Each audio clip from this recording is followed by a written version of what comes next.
চুয়াইতে আছে।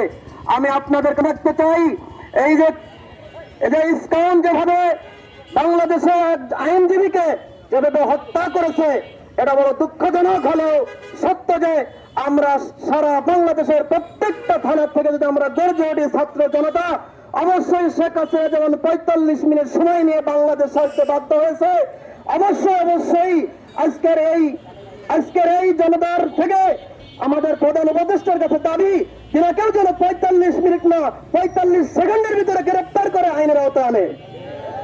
বাইরে আমার সংক্ষিপ্ত বক্তব্য এখানে শেষ করছি।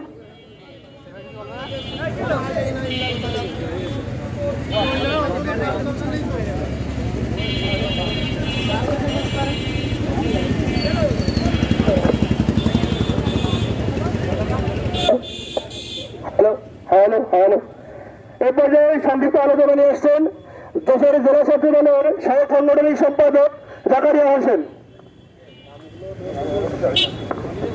বিসমিল্লাহির রহমানির রহিম।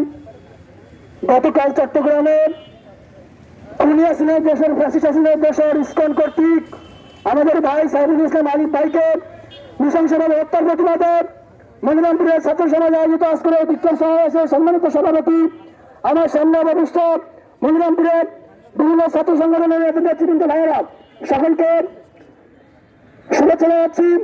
প্রিয় ভাইয়েরা, প্রথমত আমি এই কালকে যে হত্যাকাণ্ড হয়েছে তার গভীর নিন্দা জ্ঞাপন করছি এবং বর্তমান সরকারের নিকট আকুল আবেদন জানাচ্ছি যে সকল সন্ত্রাসীরা, যে সকল খুনি হাসিনার দোসররা গতকাল আমাদের ভাই আলিফকে নৃশংসভাবে হত্যাকাণ্ড করেছে, শুধু তাই নয়, এই হত্যাকাণ্ডের বিচারের পাশাপাশি যে সংগঠন ইসকন, এই ভারত লীগ হাসিনার দোসর মোদীর দোসর এই ইসকনকে অনতিবিলম্বে বাংলাদেশ থেকে নিষিদ্ধ করতে হবে, এই আশাবাদ ব্যক্ত করে উপস্থিত সকলের সুস্বাস্থ্য কামনা করে আমি আমার বক্তব্য শেষ করছি। খোদা হাফেজ। বাংলাদেশ জিন্দাবাদ। ধন্যবাদ। এবার যে সংক্ষিপ্ত আলোচনা নিয়ে এসছেন বাংলাদেশ ইসলামী ছাত্র শিবির মনিরামপুর উপজেলা শাখার সভাপতি ইশতিয়াক ইবনে জামান ভাইকে। বিসমিল্লাহির রহমানির রহিম।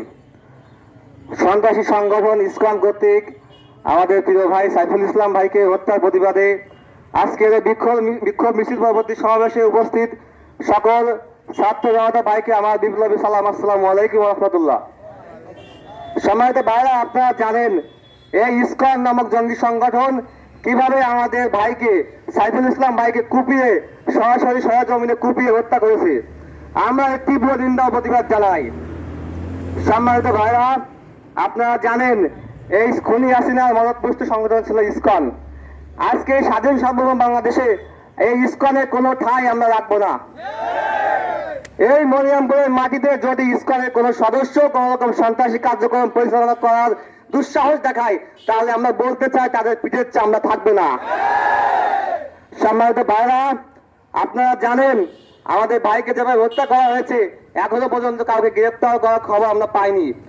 আমি বাংলাদেশ সরকারের কাছে দাবি রাখতে চাই যেন অতি দ্রুত তাদেরকে গ্রেপ্তার করে আপনার সরেজমিনে ফাঁসি দেওয়ার জন্য তাদের কাছে আবেদন জানাই।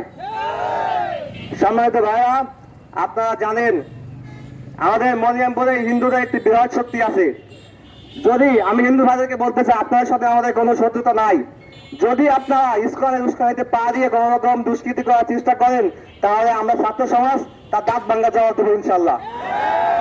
সম্মানিত ভাইরা, দুপুর হয়ে গেছে, আমি আমার বেশি কথা দীর্ঘায়িত করবো না। সকলের কাছে দোয়া আছে, আমি আমার কথা শেষ করছি। আসসালামু আলাইকুম রহমতুল্লাহ।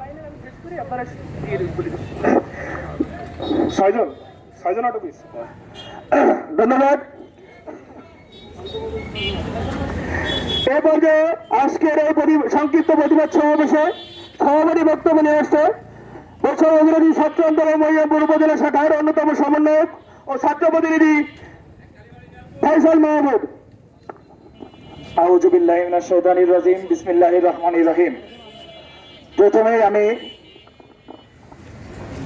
স্মরণ করতে চাই জাতির সেই শ্রেষ্ঠ সন্তানদের যাদের আত্মাহুতি আজকের এই স্বাধীন একটি দেশ গড়ার স্বপ্ন আমরা দেখছি। প্রথমেই আমি তাদের আত্মার শান্তি কামনা করি এবং আজকের এই মিছিল পরবর্তী সমাবেশ এত সুন্দর সুশৃঙ্খল ভাবে আপনারা ধৈর্যের সাথে শেষ করবেন এটা আমি আশা রাখি। এতক্ষণ পর্যন্ত আপনারা সুন্দর এবং সুশৃঙ্খলতার প্রমাণ দিয়েছেন, এজন্য আপনাদের সবাইকে আমাদের ছাত্র ভাইদের পক্ষ থেকে জানাই আন্তরিক অভিনন্দন। প্রিয় ভাইরা, আপনারা একটা জিনিস লক্ষ্য রাখবেন, আমাদের এখানে আমরা যারা দাঁড়িয়ে আছি, আপনি এখানে দেখলে বুঝবেন বাংলাদেশে একটা দল বাদে, একটা মাত্র দল বাদে এখানে সকল দলের প্রতিনিধি আছে। আমরা যে ঐক্যবদ্ধ সেটা মনিরামপুরবাসীকে জানাতে এসেছি। আমি আশা রাখবো আমাদের যে মনিরামপুর একটা শান্ত মনিরামপুর, এই মনিরামপুর শান্তই থাকবে, কিন্তু কোন অপশক্তি ইসকন সন্ত্রাসী আওয়ামী লীগ যদি আমাদের এই মনিরামপুরকে অশান্ত করার চেষ্টা করে তাহলে বিন্দুমাত্র ছাড়বে না। মনিরামপুরবাসীকে ঐক্যবদ্ধ করে তাদের ডাক ভাঙা জবাব দেওয়া হবে। আপনারা আমাদের পাশে থাকবেন। বিগত আন্দোলন সংগ্রামে যেভাবে আপনারা আমাদেরকে সহায়তা করেছেন এবং পরবর্তীতে আমাদের যে রাষ্ট্র সংস্কার কার্যক্রম এখানে আপনারা আমাদেরকে সাহায্য করবেন।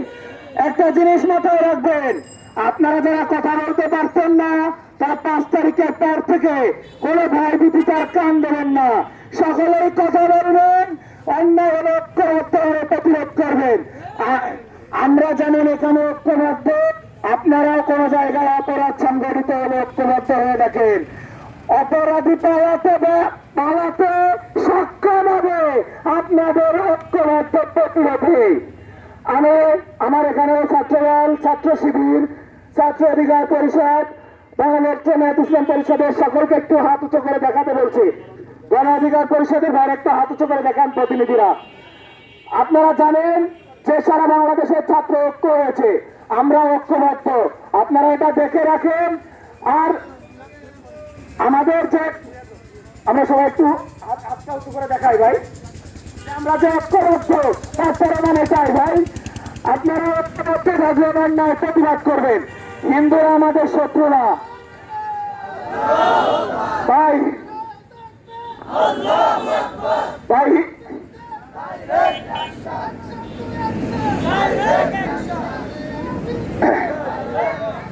ভাই হিন্দুরা আমাদের শত্রু না, হিন্দু মুসলিম ভাই ভাই।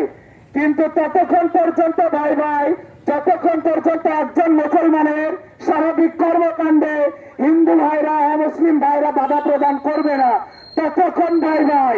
কিন্তু বাধা প্রদান করলে ভাই ভাই রক্ষা করলে আমাদের ইমান থাকে না ভাই। তাই আমি বলতে চাই যে আমেরিকান সৃষ্ট যে ইসকন সারা বাংলাদেশে বিগত সরকারের আমলে সুবিধা দিয়ে ভারতীয় যে এজেন্ডা সেটা বাস্তবায়ন করতে চেয়েছে, কিন্তু সে সরকারের আমলে সক্ষম হয়েছে। বাংলার মাটিতে 5ই আগস্টের পর কোন ইসকনের কার্যক্রম থাকবে না। অনতিবিলম্বে বাংলাদেশে ইসকনকে নিষিদ্ধ করে সন্ত্রাসী জঙ্গি সংগঠন ঘোষণা করে তাদের কার্যক্রম নিষিদ্ধের জোর দাবি জানাচ্ছি। আর পরবর্তী সকল আন্দোলন সংগ্রামে আপনাদের উপস্থিতি কামনা করে আমি আমার সংক্ষিপ্ত বক্তব্য এখানে শেষ করছি। আল্লাহ হাফেজ।